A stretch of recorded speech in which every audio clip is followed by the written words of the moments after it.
Halo, saya Dr. Leo. Selamat datang di channel Malpractice Makes Perfect, channel tentang ilmu hitam dunia kedokteran.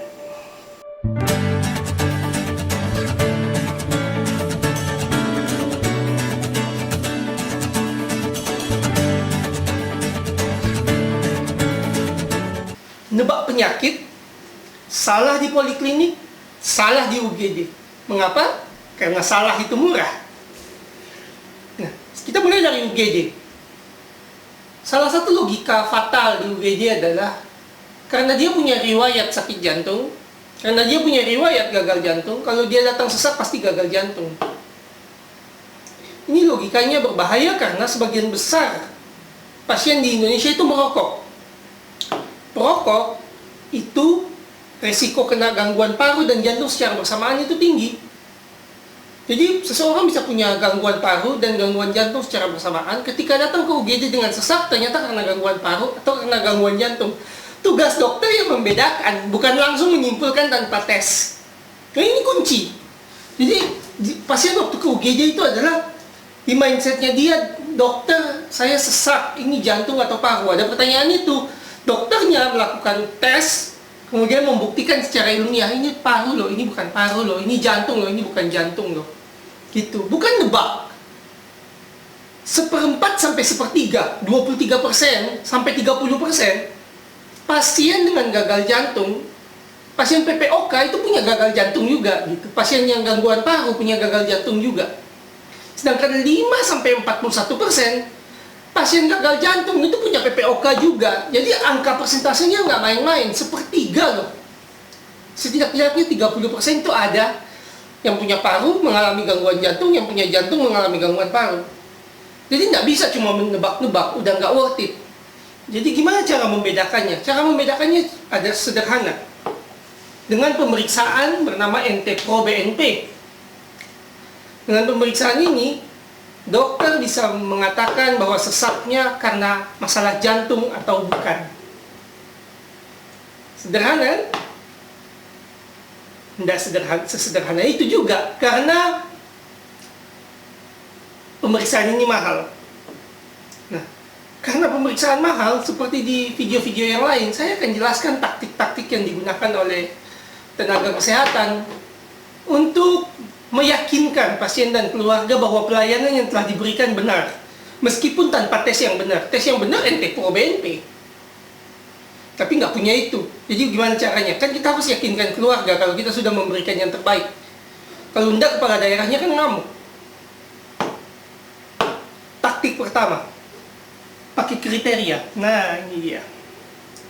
Jadi taktik pertama adalah kita pakai kriteria Framingham namanya. Jadi di ilmu kedokteran itu ada kriteria, kumpulan gejala yang kalau terpenuhi seseorang secara legal bisa dikatakan gagal jantung. Memuaskan enggak? Enggak.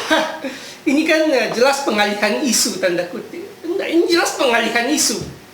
Ini pengalihan isu karena masalahnya adalah bukan apakah ini gagal jantung atau bukan. Seseorang bisa aja mengalami gagal jantung, datang sesak di UGD karena gangguan paru. Pertanyaannya, penyebab sesaknya gangguan paru atau gangguan jantung? Bukan pasien punya gagal jantung atau enggak loh. Jadi menggunakan kriteria itu sudah tidak jujur. Salah logika, salah akal sehat. Karena menjawab pertanyaan yang salah. Kalau dia keluar ke pasien, saya bilang, dok saya udah tahu bapak saya gagal jantung. Sesaknya ini karena gagal jantung apa bukan? Kok pakai kriteria untuk menjelaskan, untuk mendiagnosis gagal jantung? Kan disconnect akal sehat dan logikanya. Yuk, bodoh-bodohan deh. Gimana sih analoginya ya? Analoginya gini. Banyak kebakaran disebabkan oleh korslet atau gangguan hubungan pendek arus listrik. Jadi kalau korslet terjadi, mungkin akan terjadi kebakaran. Tapi ketika rumah sudah terbakar dan kita tidak tahu penyebabnya apa, kita nggak bisa langsung bilang itu pasti korslet. Siapa tahu dibakar orang, siapa tahu gas bocor. Logikanya kan sama. Gagal jantung bisa menyebabkan sesak. Tapi ketika sesak sudah terjadi, pasiennya datang, kita nggak langsung bilang, oh gagal jantung itu. Enggak, belum tentu. Bisa aja rumah yang instalasi listriknya buruk, kebakaran karena kebocoran gas. Bisa aja pasien yang punya riwayat gagal jantung datang karena gangguan paru gitu. Pemeriksaannya NT-proBNP. Bukan kriteria untuk mendiagnosis gagal jantung. Ya, bukan kriteria untuk bilang rumah ini bisa koslet apa enggak. Ya enggak, orang udah nggak peduli, orang rumahnya udah kebakaran. Mana tes yang objektif yang bisa mengatakan ini gangguan jantung atau bukan sebagai penyebab sesak? Taktik nomor 2, banyak taktik kalau sistem pembayarannya fraud, kita harus pintar-pintar taktik karena kan sistem politik menekan kita supaya meyakinkan keluarga bahwa ya ini udah yang terbaik, ini udah benar. No, nggak ada uang ya nggak mungkin dapat yang terbaik. Taktik kedua, foto ronsen. Ini sering jadi pasien sesak langsung di foto ronsen. Keluarganya percaya, oh ini foto ronsen nih udah berarti udah ditindak dengan benar. Enggak. Foto ronsen ini adalah salah satu yang dari sudut pandang gangguan jantung nggak guna. Dari sudut pandang gangguan paru berguna untuk mengevaluasi struktur, tapi tidak menjelaskan penyebab sesak. Jadi kalau gini, kalau ditanya dari sudut pandang ilmu paru, ronsen berguna nggak? Iya. Dari sudut pandang gagal jantung, ronsen berguna nggak? Tidak. Dari sudut pandang apakah sesak ini disebabkan oleh gangguan jantung atau paru, ronsen berguna nggak? Enggak. Padahal itu kan pertanyaan utama kita. Kita tuh mau tahu ini pasien kenapa sesak. Bukan gagal jantung apa bukan gangguan paru atau enggak. Itu nanti di poliklinik. Yang perlu dijawab di UGD kan ini gangguan paru atau jantung penyebab sesaknya. Dan foto ronsen tidak menjawab itu. Kalian lihat foto ronsen yang di sini. Yang akan tampak kan ya udah jantungnya membesar, corakan paru meningkat. Dijelaskan, kalau saya jadi dokternya saya akan jelaskan kayak gitu. Ibu lihat ya, bapak sesak karena corakan paru meningkat, karena jantungnya membesar. Itu misleading, setengah benar. Masalahnya itu nggak membedakan apakah sesak karena gangguan paru atau jantung. Itu hanya menjelaskan bapak kondisinya kayak gini loh, tapi tetap tidak menjawab pertanyaan krusial tadi gitu. Krusialnya adalah ini sesak karena jantung atau paru. Toh, kalau pasien punya gagal jantungnya pasti membesar, bahkan sebelum dia sesak. Nah, apakah dengan foto ronsen jantung membesar artinya sesak disebabkan gagal jantung? Enggak, dari dulu udah gede kok jantungnya. Kedua, corakan paru meningkat. Dia sesak karena gangguan paru atau dia sesak karena gangguan jantung, corakan paru pasti meningkat. Jadi tidak menjawab pertanyaan kenapa pasien sesak. Ya. Jadi foto ronsen tidak bermanfaat untuk menjawab pertanyaan yang paling penting untuk pasien ketika pasien datang ke UGD. Jadi foto ronsen bagi pasien gagal jantung tidak bermanfaat untuk menjawab pertanyaan apakah pasien sesak karena gangguan jantung atau gangguan paru. Lanjut, taktik ketiga. Nah, taktik ketiga ini juga populer, EKG. Nah, EKG adalah pemeriksaan irama jantung dan arus listrik jantung. Titik. Mudah, itu kalimatnya. Jadi EKG nggak bisa melihat kemampuan jantung, pompa jantung seperti apa. EKG tidak bisa melihat apakah jantung mengalami gagal pompa atau tidak. Jadi pemeriksaan EKG tidak bisa menjawab pertanyaan itu. Apakah pasien sesak karena gangguan jantung atau gangguan paru? Hasil EKG bisa abnormal bahkan sejak sebelum pasien sesak. Atau abnormal karena pasien sesak. Itu tidak bisa dibedakan sama pemeriksaan EKG. Dan bahkan bila EKG abnormal, dokter tetap tidak bisa bilang ini karena gangguan jantung atau paru.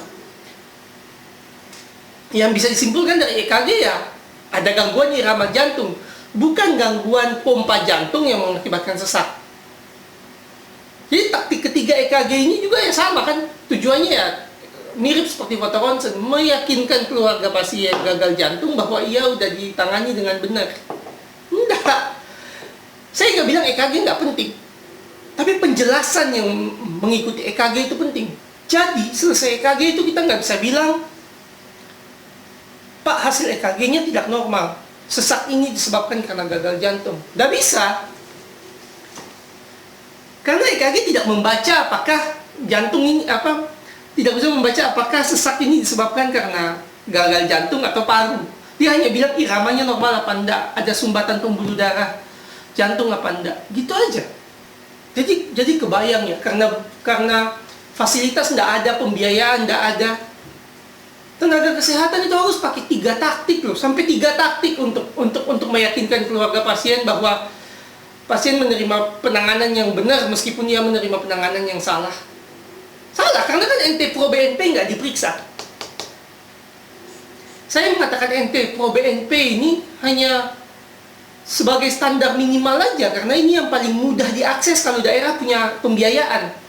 Kalau mau yang lebih bagus, ada namanya MRI jantung, USG jantung on the spot, USG jantung di UGD, dilihat jantungnya bekerja dengan baik apa enggak, ditambah NT-proBNP. Itu akan menjawab secara objektif dan legal apakah pasien sesak karena gangguan jantung atau paru atau dua-duanya. Tidak dijawab dengan kriteria, tidak dijawab dengan concern, tidak dijawab dengan EKG. Ini hanya taktik untuk mengelabui keluarga pasien. Kalau dijelaskan sebagai upaya mencari penyebab sesak. Saya nggak bilang EKG nggak penting. EKG penting loh. Siapa tahu dia sesak dengan gangguan irama jantung. EKG penting, tapi tidak boleh dijelaskan sebagai upaya mencari penyebab sesak. Ronsen penting. Kalau dia ada tumor paru kan kelihatan di ronsen. Contohnya gitu. Atau kolaps paru kelihatan di ronsen. Jadi ketika Anda nonton video ini terus Anda bilang, oh dokter Leo bilang ronsen sama EKG nggak penting. Enggak, penting. Tapi kamu keluarga dijelaskan apa? Kamu keluarga dijelaskan ini sebagai upaya mencari sebab sesak. Itu bohong. Nggak bisa. Mencari sesak di UGD membedakan antara sesak karena sebab paru atau jantung, pemeriksaan NT-proBNP, USG jantung. Bukan ronsen, lagi bukan EKG. Meskipun keduanya penting, tujuannya berbeda. Sekarang saya akan menjelaskan bagaimana meyakinkan keluarga pasien di poliklinik dengan logika yang mirip. Ya, jadi mengatakan seseorang gagal jantung itu tidak sulit. Kita bisa bilang dengan kriteria Framingham yang tadi saya bahas di UGD, pasien gagal jantung.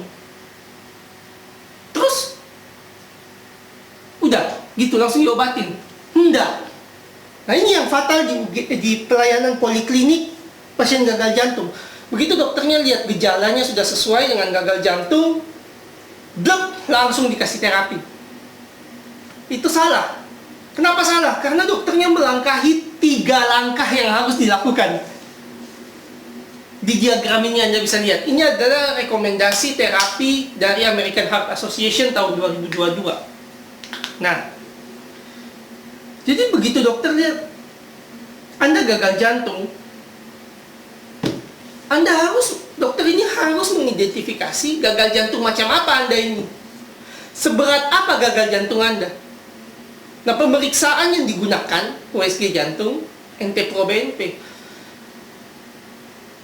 Jadi nggak boleh, oh ya Anda gagal jantung, obat. Itu udah salah terapi. Itu jangankan mendekati standar, itu udah malpraktik sebenarnya. Saya akan jelaskan kenapa itu malpraktik. Karena gini, jadi begitu dokter lihat kamu gagal jantung sesuai kriteria gitu ya, klinis anamnesis, kamu gagal jantung, tanya jawab, oh ya. Pertanyaan yang muncul selanjutnya, saya gagal jantung yang mana dokter? Apakah saya gagal jantung yang kapasitas pompanya turun? Apakah saya gagal jantung dengan kapasitas pompa yang masih bagus? Gitu. Lalu seberapa berat saya gagal jantung? Nah, derajat gagal jantung ini bisa dinilai dengan NT-proBNP atau langsung dengan USG jantung. Jadi kalau tidak ada USG jantung, kita tidak bisa menilai seberapa berat gagal jantung pasien. Dan kita tidak bisa mengatakan pasien itu masuk identifikasi yang mana. Nah, ini tidak dijelaskan kepada masyarakat di Indonesia, meskipun di video pertama kan saya sudah bilang gagal jantung ini penyakit katastrofik, banyak pasiennya, banyak yang menderita. Tapi informasi sepenting ini nggak dijelaskan ke pasien bahwa gagal jantung itu ada dua. Kapasitas pompanya hancur, kapasitas pompanya terpelihara. Kalau kapasitas pompanya hancur, obatnya itu ada, memang sudah ada standar terapinya. Kalau kapasitas jantungnya bagus, obat-obat yang buat kapasitas jantung hancur ini nggak guna. Jadi, terapinya itu beda. Nggak bisa disamakan gitu loh. Sama aja ya, sama-sama gagal jantung. Ya salah. Karena kalau kita memberikan obat untuk kapasitas jantungnya turun atau heart failure reduced ejection fraction kepada pasien dengan kapasitas jantung bagus, heart failure preserve ejection fraction, obatnya itu ngasih efek samping ke pasiennya, tapi nggak memperpanjang hidup. Apa namanya? Kita ngasih zat ke orang yang tidak memberikan efek baik, tapi malah menambah efek buruk atau efek samping. Racun. Jadi kalau kita tidak membedakan, jadi kalau dokter tidak membedakan antara gagal jantung dengan kapasitas menurun atau kapasitas normal, dia udah gambling itu antara malpraktek atau enggak. Karena memberikan obat yang terapi satu kepada yang lain itu udah salah. Fatal yang kedua, tujuan pengobatannya beda. Tujuan pengobatan yang satunya, yang reduce ejection fraction, itu memperpanjang hidup, mengurangi penderitaan. Titik. Ya. Sedangkan kalau yang preserve ejection fraction, yang kapasitas jantungnya masih bagus, gagal jantung dengan kapasitas jantung masih bagus, tujuan pengobatannya itu kita cari kenapa dia gagal jantung. Kita obati, siapa tahu gagal jantungnya bisa kembali. Nah, ngerti ya maksudnya ya? Jadi, kalau kita salah nebak, tebak-tebak buah manggis gitu ya, kita salah nebak, ya kita salah, pasti salah mengakomodasi kebutuhan pasien. Satunya butuh obat, satunya butuh investigasi. Sedih gitu loh kalau seumpamanya pasien yang kapasitas jantungnya masih bagus, ternyata disebabkan lupus contohnya. Lupusnya nggak kamu obati gagal jantungnya. Kan bodoh. Atau dia gagal jantung nggak kena rematik. Rematiknya nggak kamu obati gagal jantungnya. Ya tetap mampus dia. Karena rematiknya adalah penyebab gagal jantungnya. Itu cuma salah satu contoh, bisa hipertensi, bisa gagal ginjal, macam-macam. Tapi yang saya tekankan adalah sangat penting untuk membedakan. USG jantung itu bukan kalau bisa, bukan yang mutakhir, bukan harus dilakukan. Gagal jantung harus USG jantung. Nggak punya USG jantung nggak bisa menangani gagal jantung. Itu udah klop. Mau gelarmu profesor, doktor, mau panjang gelarmu, spesialisnya mau 3-4 di belakang nama, tidak punya USG jantung, tidak bisa nolong pasien gagal jantung. Karena fatal. Salah nebak itu fatal. Gitu. Fatalnya juga nggak main-main ya. Gitu. Kesimpulannya, di Indonesia itu pasien merokok itu banyak. Seseorang bisa mengalami gangguan paru dan jantung secara bersamaan. Sehingga deteksi yang benar itu krusial. NT-proBNP dan USG jantung harus digunakan semaksimal mungkin untuk pasien yang sesak. Salah deteksi penyakit pasti salah pengobatan.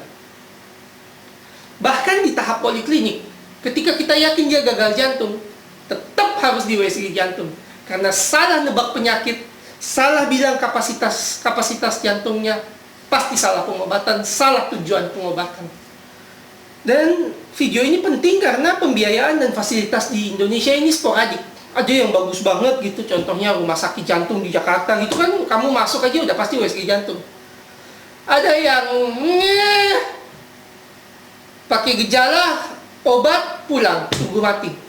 Nah, sporadiknya ini kan saya nggak tahu, saya kan bukan bagian dari sana, maksudnya saya nggak paham kapasitas daerah mana, kapasitas daerah mana seberapa.